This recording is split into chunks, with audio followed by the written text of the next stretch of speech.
Pengertian teks sejarah. Teks cerita sejarah merupakan kisah imajinasi yang ditulis dengan tokoh atau latar sejarah yang benar-benar terjadi.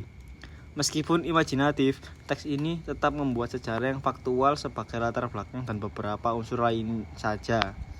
Teks cerita sejarah berupa cerita atau novel. Teks cerita sejarah dapat bersifat teks naratif atau deskriptif. Cerita sejarah termasuk dalam teks naratif apabila disajikan sesuai urutan peristiwa dan urutan waktu. Sementara itu, cerita sejarah termasuk teks deskripsi jika disajikan secara simbiolis. Verbal. Ciri-ciri teks sejarah. Teks cerita sejarah memiliki karakteristik yang berbeda. Adapun ciri-ciri teks cerita sejarah sebagai berikut. 1. Disajikan secara kronologis berdasarkan urutan kejadian atau peristiwa di masa lampau. 2. Berbentuk rekon teks atau cerita ulang. Cerita ulang atau rekon dibedakan menjadi 3 jenis, yakni sebagai berikut. A. Rekon pribadi, memuat keterlibatan penulis dalam peristiwa secara langsung. B. Rekon faktual, berisi kejadian faktual, eksperimen ilmiah, jurnal warta, catatan kepolisian, dan sebagainya. C. Rekon imajinatif, memuat kisah faktual, tetapi dikhayalkan kembali menjadi cerita yang lebih terperinci dan menarik. 3. Sering menggunakan konjungsi atau kata penghubung temporal. 4. Isinya berupa fakta yang diperoleh berdasarkan data-data yang dikumpulkan. Fungsi teks sejarah. Adapun fungsi teks cerita sejarah sebagai berikut. 1. Fungsi rekreatif, memberikan rasa gembira dan senang kepada pembaca. 2. Fungsi inspiratif, memberikan inspirasi, imajinasi, dan kreativitas untuk keberlangsungan hidup berbangsa dan bernegara lebih baik lagi. 3. Fungsi instruktif, sebagai alat bantu dalam pembelajaran. 4. Fungsi edukatif, dapat dijadikan petunjuk dan pelajaran kehidupan bagi manusia dalam berperilaku. Struktur teks sejarah. Yang pertama, orientasi. Struktur yang pertama, bagian ini berisi pengenalan atau pembukaan dari teks cerita sejarah. Biasanya pada struktur ini menggunakan jenis kalimat deskriptif. Yang kedua, urutan peristiwa. Masuk ke bagian urutan peristiwa sesuai dengan namanya. Bagian ini berisi rekaman peristiwa sejarah yang terjadi dan disusun berdasarkan urutan kronologis.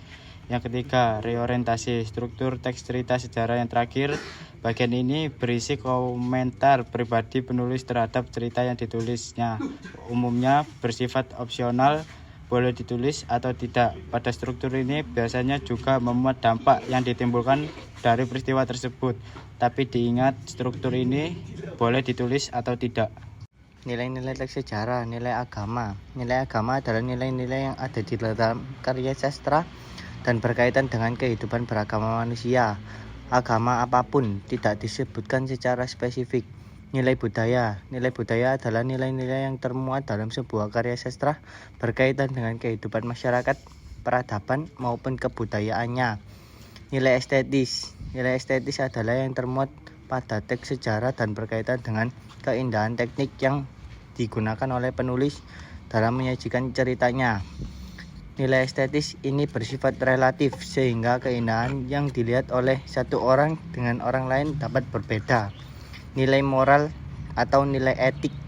Nilai moral adalah nilai yang termuat dalam teks sejarah dan berkaitan dengan ajaran mengenai akhlak, budi pekerti manusia dalam kehidupan sehari-hari. Nilai sosial. Nilai sosial adalah nilai yang termuat dalam teks sejarah dan berkaitan dengan tata pergaulan antar individu dalam kehidupan masyarakat. Contoh teks sejarah. Orientasi. Wayang adalah seni pertunjukan asli Indonesia yang berkembang pesat khususnya di Pulau Jawa dan Bali.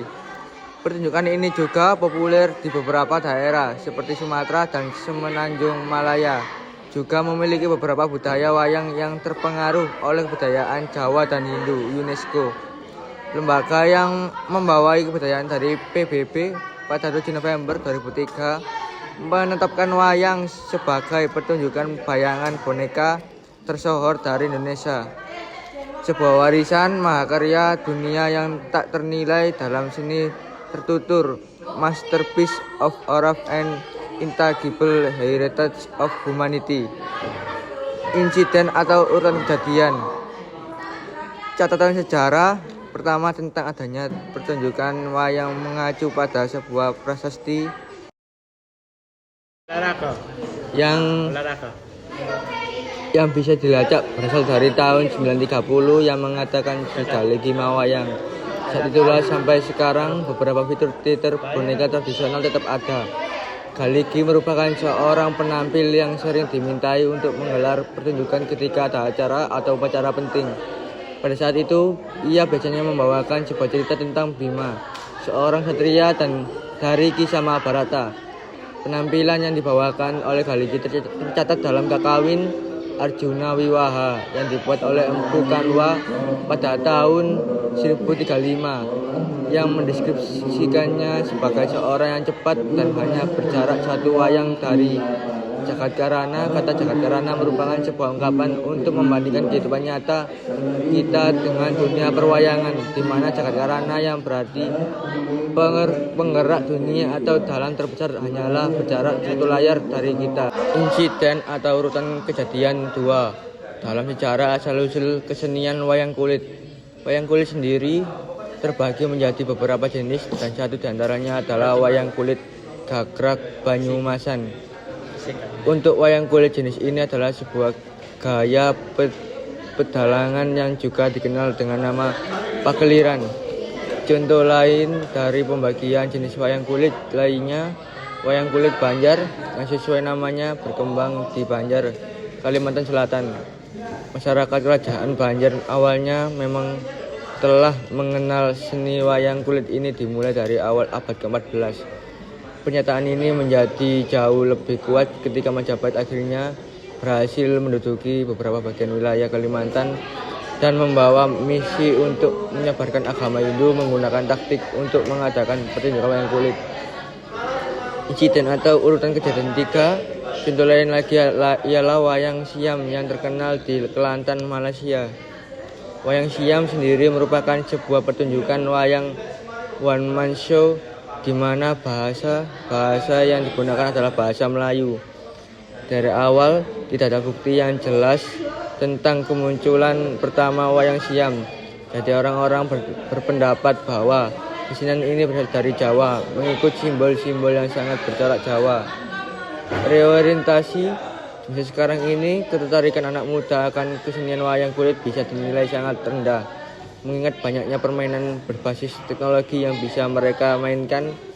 Meski begitu, masih banyak juga orang tua yang dengan aktif mengajarkan anaknya untuk mengapresiasi salah satu karya seni tradisional Indonesia ini. Dan hal tersebutlah yang dibutuhkan untuk memajukan wayang kulit di masa ini.